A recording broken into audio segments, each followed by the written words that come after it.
Hello, I'm Wayne DeBey, AIFD, the Flower Man, and we're at the Flower Nook in downtown Salina. I have a couple of things I want to try to show you today. One of the exciting products that we're seeing from one of our local growers, and I can't stress how important it is to think that we actually have local growers. That's something that pretty well disappeared from this market with the advent of flowers from South America. The local growers generally couldn't compete, and so they went away. But I have a wonderful local grower doing some fun things for me. So I want to start with some of her product. I'm going to start with a great big vase because this is big scale stuff that I'm doing. Let's see if I can get my greenery pulled out here. I want to use a little bit of Salal. Salal is lemon leaf, and if you remember, it comes from the Pacific Northwest. It is a natural grown product. It is not farmed at all. Having a family in Portland, Oregon, I see this growing lushly as kind of an understory crop or understory plants in the forest. So we'll start with a couple of pieces of this. And what I really want to do with this has some nice whorls to it. So I want to use those because I know I've got big product coming. I want to use them to do something to make a frog, if you will. And those all look good. I try to look over my foliages as I go to use them and see if there are bug-eaten leaves, torn leaves, that sort of thing. I want to do that to clean it up because it's important to pay attention to those details, and you really don't want something like this showing up in your arrangements unless you're into a very bug-eaten look, and I guess that could go too. One of the great finds that my local grower is doing is this crazy looking milkweed. This is a milkweed pod, and that pair of scissors is not going to cut it. And it's not native to this area. It is sold in our wholesale houses as monkey balls, and it is just kind of a fun, funky product. And I've enjoyed working with it, so I thought I need to share this on TV as well. Going along and trimming it up, and I don't know if we can get a shot of this, a close-up, but there is milky sap coming out. Wherever I clip it, there will be a little milky sap, and that possibly could be an irritant to the skin. It doesn't seem to bother me, but milkweed sometimes will bother people. This is an annual, and so it is something that you could grow and not have to worry about it getting crazy out of hand. I would advise that you do go ahead and remove the seed pods. You cut them and bring them indoors or do something with them. Do not let them go to seed, and I'll show you why here in a moment. I don't know if you can start to really see this, but it's great. It's got great height, and I love things with height in it. Height is not appropriate for every place, but I think a lot of times if you're going to make a statement, then height certainly is one of those elements that makes that happen. Get it up there where people can see it. Ah, goodness. There. I'm going to put about 3 of these in to this mix, and I have some foliage that I want to put. I put the Salal in, and I brought out the Fatsia Japonica, the fat J, if you will, and I want to go ahead and tuck that into the edge. Now this does not have the long enough stem that it would stay in the water if you didn't pay attention and water this on a regular basis. So it would be advisable when you use this sort of product that you do check your vase every day or two and see how far down it's gone. Another exciting product that we have right now, and it's fairly seasonal. This is a maybe a better view of that on the cloth. This is an Artemesia, and we have lots of native Artemesias here. A lot of people think of them as sages, and they grow in the wild, in our native pastures, along the ditches.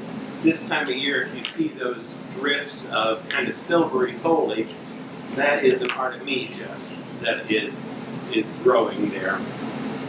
This one is a little different. This is not a native, and it has a great different foliage. It doesn't have that gray color to it. It's got a very nice green foliage, very lacy. I think that this is a plant that may have some potential in garden. I don't know how weedy it is, if it will get out of hand easily, but it does grow rather readily, and it's blooming at this time of year when a lot of things are over and done. And it's a nice big plant, makes a very nice show. So I need to do a little more research before I say go out and find the seed. I believe this is a native of China, is what I have read. And so it's kind of a nice counterpart to what we're doing here. We've got this is essentially going to be a monochromatic when I'm done. We've got green and cream, which has hints of green in it. And so we're really just kind of building a monochromatic arrangement here. I think that when you're designing, it's always nice to have a trio of elements or flowers in something, unless you're just going for a very straightforward single item. And this is, it's one of our local celosias, and it is that limey green tone that has gotten to be incredibly popular over the last few years. So I think this is kind of fun to have this big showy piece. It's not a lot of product. I put 3 of the monkey balls, I did 3 stems of the Artemesia, and I have 3 celosia. And so we've created, I think, a lot of show for not a real high dollar price. I'm going to set this over to the side for now. If you wanted to, you could go ahead and add some different colors. We've got some of the wonderful gourds and pumpkins and peppers that are coming on here as well. And if you wanted to put a touch of color in, that would be a very simple way to do it. But we're going to keep this monochromatic for the time being.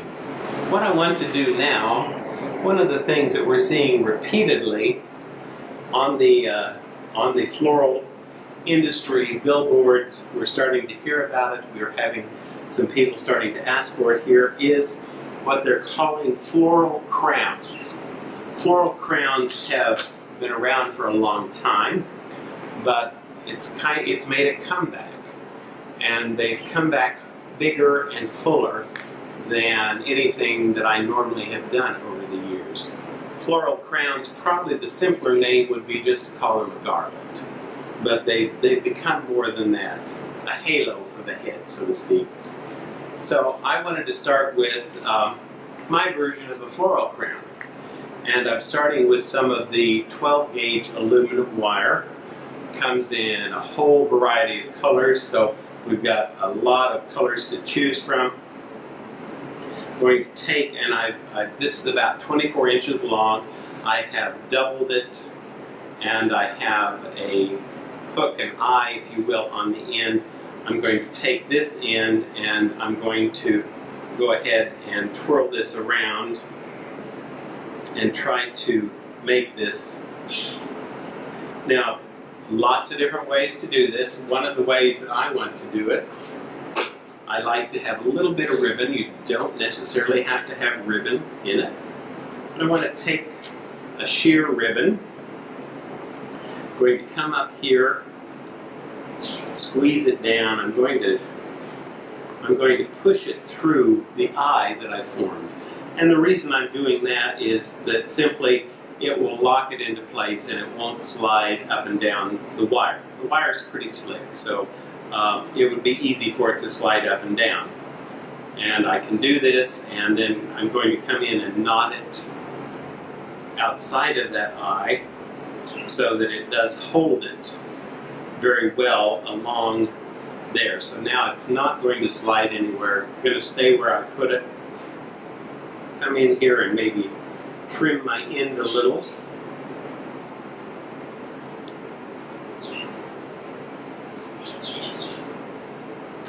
And this then could be a series of coming down and making knots in it. These will slide back and forth, so when I get to the other end, I'll try to catch it there as well. Now the average person's head is about 22 inches, the average adult, and I have cut this 24 inches. I will use a little as the hook to help secure it. And so if you've got someone, if you've got a little girl, a little bitty girl, you will need to think about that and make some adjustment on that. You don't want to do something that's just going to swallow her. It might be a necklace instead of a floral crown if you get it too big. So I'm coming in, I'm just coming down the wire, and I'm knotting this as I go. Doing some loose loops. Nothing really too critical there. It's to taste, I guess you would say.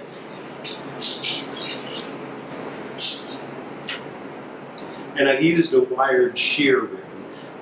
You could use other types of ribbon. That's certainly not a problem. This one is wired, and it's also, I think, probably a polyester. So it won't absorb water, and it shouldn't wick moisture.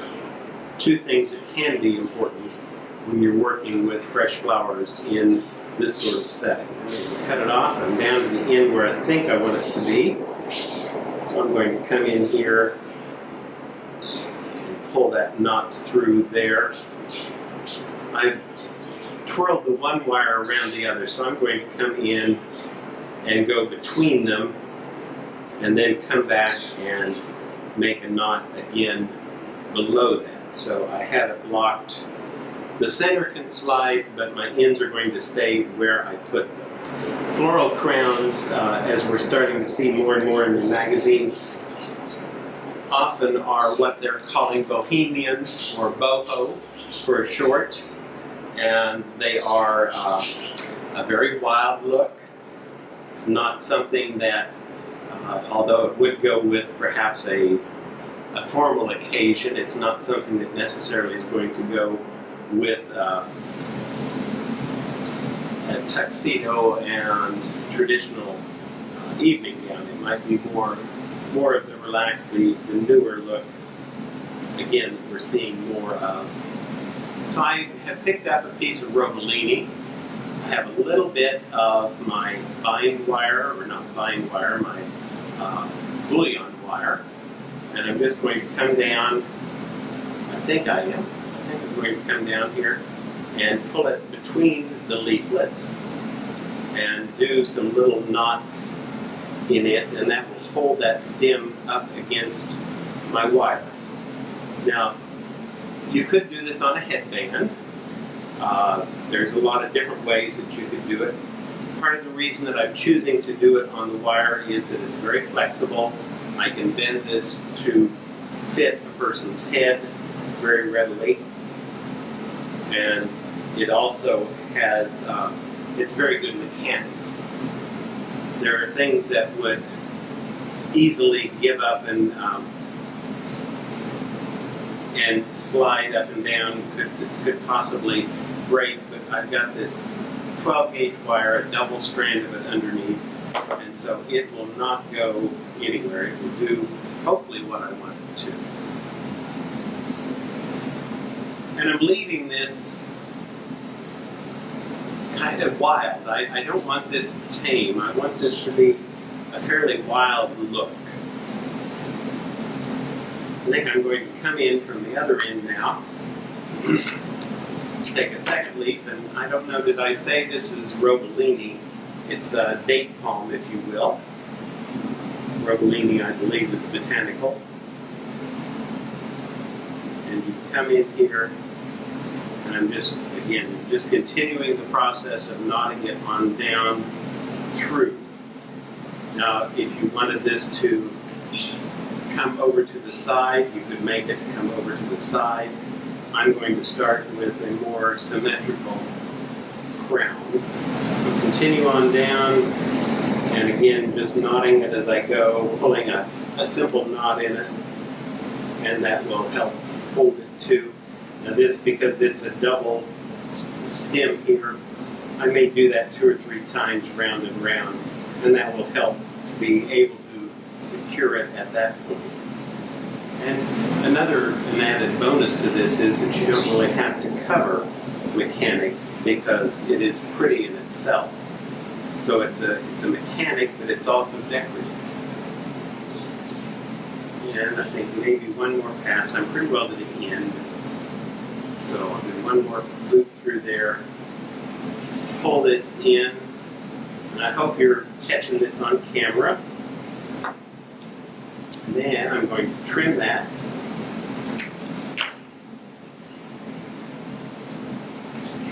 So what I've got here is, like I said, it's pretty wild. So we're going to come in. I brought my head, and my wife said, well, this is the man's head, and as I look at it, I'm not for sure it is masculine. I think it's pretty gender-free. So we're going to come in, we're going to come around, just use this to kind of shape it forward a little bit, and you start to see how that wire helps form it. Now, what you can do when you are done, and you have a certain size, you know the size you want, then you come here and put this piece, get it cleaned up enough, maybe we can see it, and put it through here, and then crank it. And you can also use that as an adjustment. If you made it a little too big, that's a little bit of slack that you can pick up on there. And so, like I said, kind of a wild look going here. I'm going to come in with a little bit more of the ribbon and tuck it in the front. I want a little more emphasis right up here. Using my third hand in my mouth to hold the wire. It's always a joke with me that I stick it in my mouth if I don't have a hand free to use. I'm going to come up and just put this little bit of ribbon right up here in the front. I've got my wire underneath here, so I'm going to come up and twist that wire pretty tightly, pull it up.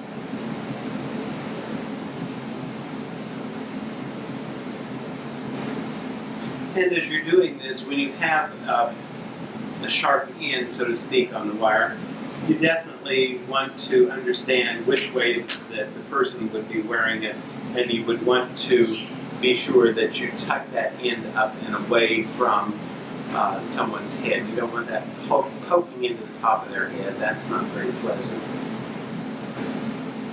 And now, and see, I've got it a little long here, so I'm going to just clip that out. It was sticking out where I didn't want it, so I got rid of it. Now I can come in here. You could take a Salal leaf, and I'm just going to trim the stem end, the curve of it off, so I don't have to fight that all the time. I want it to lay fairly flat. I've got the Oasis floral adhesive, and this is truly a wonderful thing to work with. You want to be able to put it on. It really works best if you can put it on both pieces, but in this case I'm going to put it on there, put it down in there a second, and give it just a moment, a few seconds, and it will dry enough, it will really grab. And once it's fully glued, you will have to tear either the leaf or the design apart in order to get it out. So very secure mechanics again. So we've got a little bit, it's starting to kind of firm up there. I'm going to come around and turn it so I can see my front.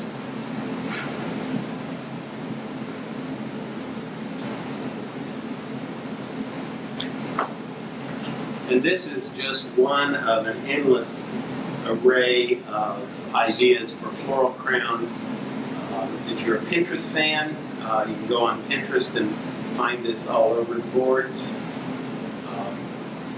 Like I said, we're starting to see a little bit of it coming into our local market, people wanting this sort of bohemian look for special occasions, for weddings. I'm going to take kind of a mix of things because I want it bright. I want it to be a fun look. So I'm just going to take a little bit of all sorts of things. I have a little bit of this greenery, and this is called Revelia, and it is it's in the Protea family, and as such I would assume originated probably in the South Africa regions.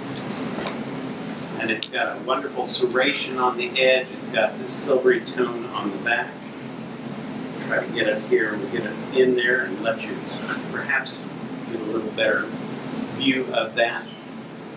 But I want that silvery color to come through. The gluing process takes a little time, and once you have things glued, you definitely do not want to wet it.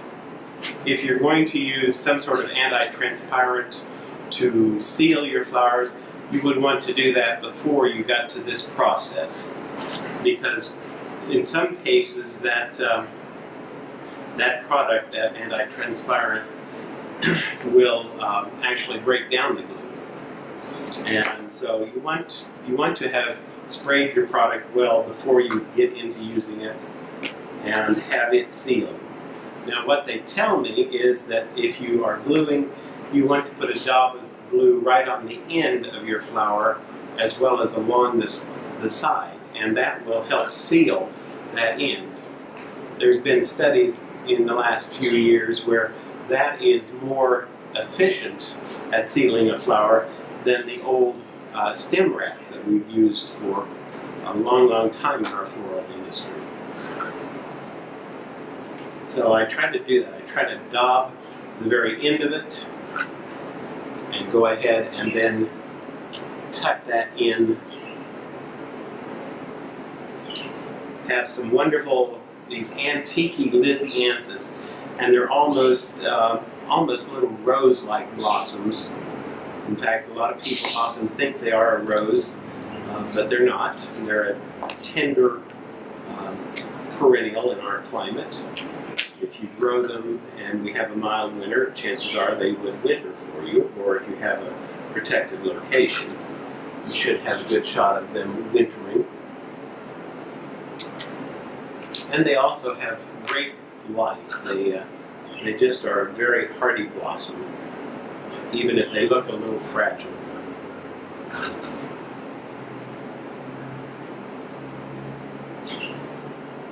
So I'm going to come in. I brought in some bright. I thought, well, if I'm going to do this, I have to have a little bright in the mix of it. So I have some mini carnations. This is one of the Florigene purples. And Florigene Carnations are a variety that's been bred up to bring that color purple, true purples, into the carnation world. And there's 4 major shades that we deal with, and everything from very pretty light lavenders to very dark purples to K-State purple, which is very fortunate for us here if we can have those K-State purples when we need them. I'm going to turn it around and get a little front vision again, and maybe you can see what we've done on the back for now.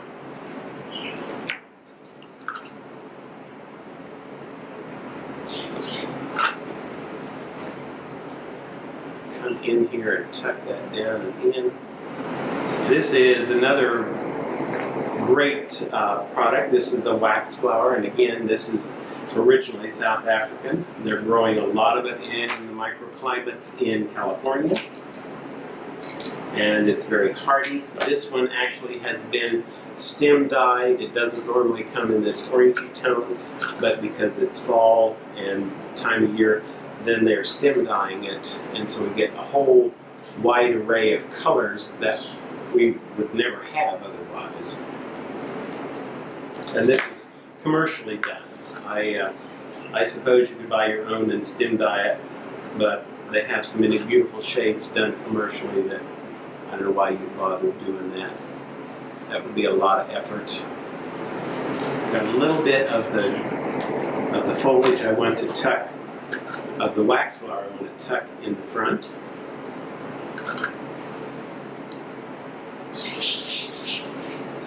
And I look at my clock and I see that my time is almost up. You know, I'm always amazed at how quickly this half hour goes.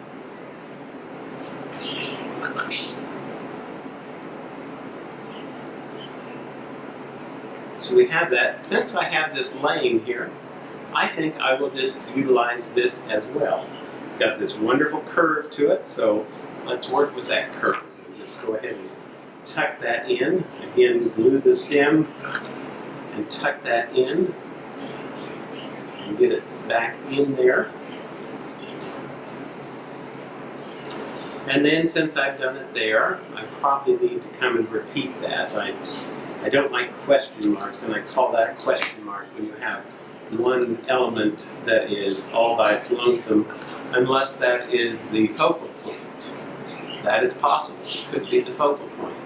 But in this case, to me it looks like it's just kind of a lonesome element. So I'm going to come and grab a couple of other pieces of that and go ahead and tuck them in on the back.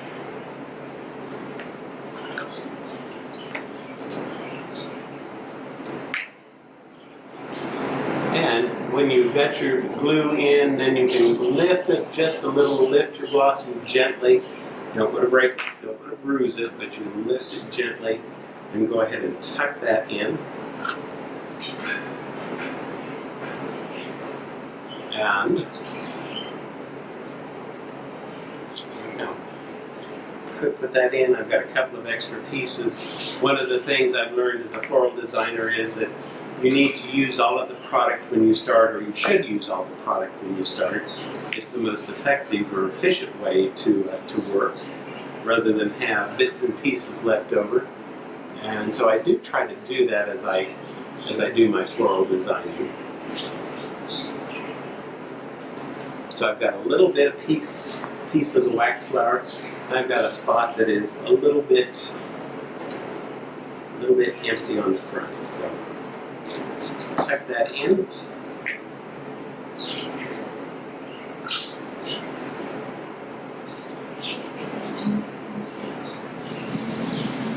And I think I have created a floral crown. What do you think? I'm DeBey, AIFD, the Flower Nook in downtown Salina, and this has been Elements of Design.